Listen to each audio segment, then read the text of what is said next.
श्री स्वामी समर्थ. तुम्हा सर्वांचे स्वामी कृपा या चॅनलमध्ये स्वागत आहे.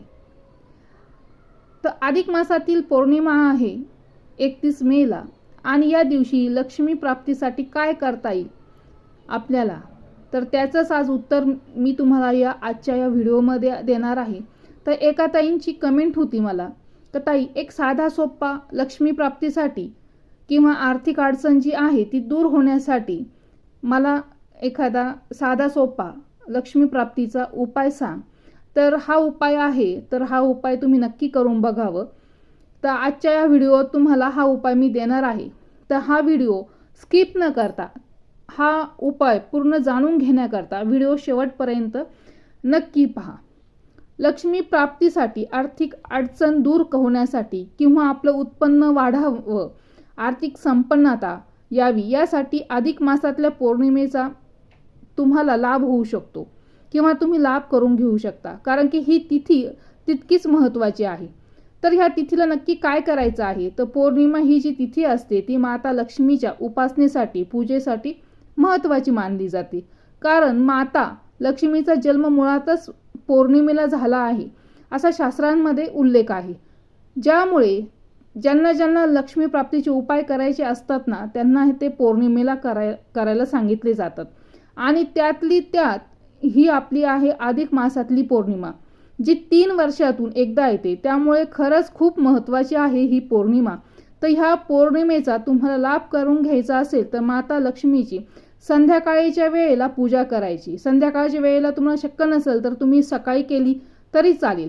तुमच्याकडे जर माता लक्ष्मीचा फोटो असेल, मूर्ती असेल किंवा जो अगदी आपलं जे आपण दिवाळीला जे चांदीचं नाणं असतं ज्याच्यावरती माता लक्ष्मीचं चित्र असतं ते जरी ठेवलं तरी चालेल. पूजा आपण जशी इतर देवांची करतो त्याप्रमाणेच नेहमीच तशीच करायची आहे. पूजेमध्ये आपल्याला काय करायचं आहे, तर 11 कवड्या ठेवायच्या आहेत. तर 11 कवड्यांची सुद्धा तुम्हाला पूजा माता लक्ष्मी बरोबरच करायची आहे. तर आता ह्या 11 कवड्या ज्या आहेत त्यांचं काय करायचं, तर कवडी ही माता लक्ष्मीला अत्यंत प्रिय आहे. त्याचबरोबर कवडी ही लक्ष्मीदायक मानली गेली आहे. किंवा आपल्याच देशात नाही तर परदेशात सुद्धा लक्ष्मीला धनदायक मानलं गेलेलं आहे. लक्ष्मी प्राप्तीसाठी कवड्यांचे अनेक प्रकारे उपयोग करता येतात. तुम्ही ज्या 11 कवड्या लक्ष्मी पूजेमध्ये ठेवणार आहेत तर त्या कवड्यांची सुद्धा माता लक्ष्मीप्रमाणेच तुम्हाला पूजा करायची आहे. पूजा झाल्यानंतर मात्र त्या 11 कवड्या ज्या आहेत त्या एका पिवळ्या वस्त्रामध्ये बांधून तुम्हाला तुमच्या तिजोरीमध्ये ठेवायचे आहे.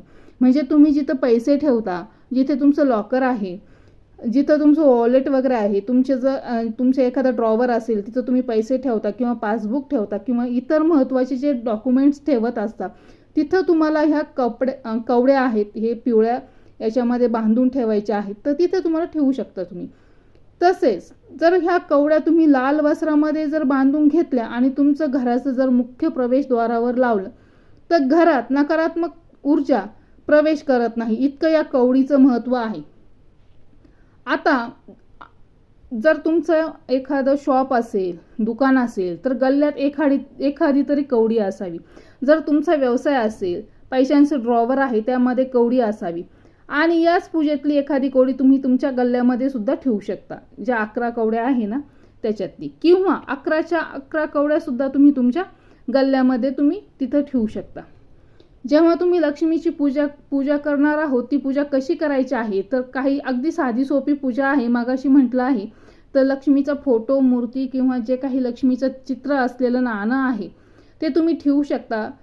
तर लक्ष्मीच्या पूजेमध्ये तुम्हाला शुद्ध तुपाचा, गाईच्या तुपाचा दिवा लावायचा आहे. त्याचबरोबर पांढऱ्या रंगाची मिठाई किंवा एखादा पांढऱ्या रंगाचा गोड पदार्थ, किंवा मी नेहमी सांगत असते तांदळाची खीर लक्ष्मी मातेला खूप आवडता पदार्थ आहे, तर ती सुद्धा तुम्ही करू शकता. तर माता लक्ष्मीच्या एखाद्या स्तोत्राचे तुम्हाला पठण करायचं आहे, जो तुम्हाला स्तोत्र येतं, किंवा एखाद्या मंत्राचं जप या ठिकाणी करायचं आहे.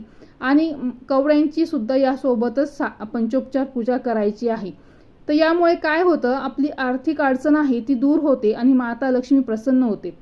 तर अधिक मासातली पौर्णिमा तिथी या गोष्टीसाठी अगदी उत्तम मुहूर्त आहे, उत्तम तिथी आहे. आता तुमच्यापैकी काही जण म्हणतील की पूजा करून पैसे येतात का, किंवा असं कुठं कवड्या ठेवून लगेच पैसे येतात का, तर ते अगदी बरोबर आहे तुमचं. पण या सगळ्यासोबत आपल्याला मेहनतही करायची आहे, कष्टही करायचे आहे. पण ते तुम्ही आत्ताही करतातच ना.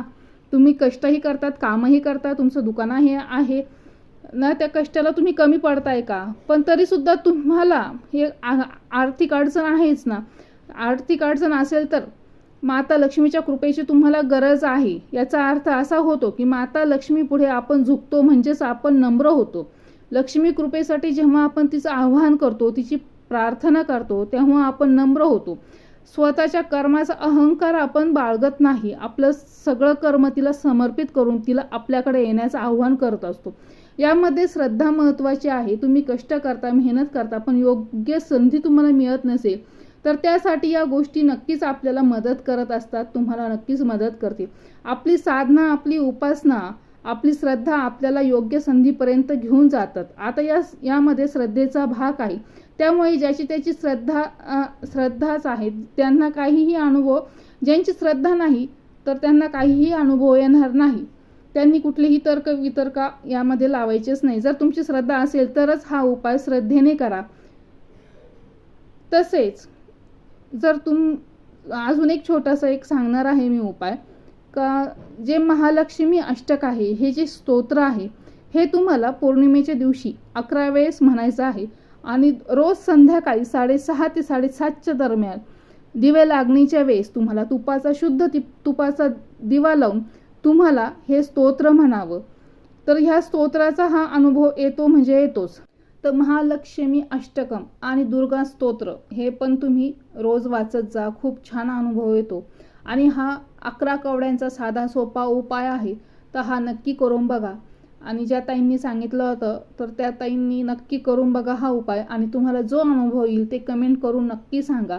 कारण की तुमच्यापर्यंत माहिती आणायला, व्हिडिओ बनवायला फार मेहनत घ्यावी लागते. तसेच तुमच्या मनात काही शंका असतील तर त्या कमेंट बॉक्समध्ये नक्की विचारा. तुमच्या प्रश्नांची उत्तरं घेऊन येण्याचा प्रयत्न नक्कीच मी करेल. त्याचबरोबर तुम्हाला आणखी कोणत्या विषयाचे व्हिडिओ तुम्हाला ऐकायला आवडतील ते सुद्धा कमेंट करून नक्की सांगा. आणि तुम्हाला हव्या असणाऱ्या विषयांवर सुद्धा व्हिडिओ घेऊन मी नक्कीच येईल. तर अशाच प्रकारच्या माहितीपूर्ण व्हिडिओसाठी स्वामी कृपा या चॅनलला सबस्क्राईब करा आणि बेल आयकॉनवर सुद्धा क्लिक करा, म्हणजे माझे नवनवीन व्हिडिओचे नोटिफिकेशन तुम्हाला मिळत राहतील. तर ही माहिती जास्तीत जास्त लोकांपर्यंत शेअर करा आणि कमेंटमध्ये नक्की सांगा का तुम्हाला कोणकोणते प्रकारचे व्हिडिओ पाहिजे आहेत, कोणती माहिती पाहिजे आहे. तर पुन्हा भेटूया नवीन व्हिडिओमध्ये. तोपर्यंत श्री स्वामी समर्थ.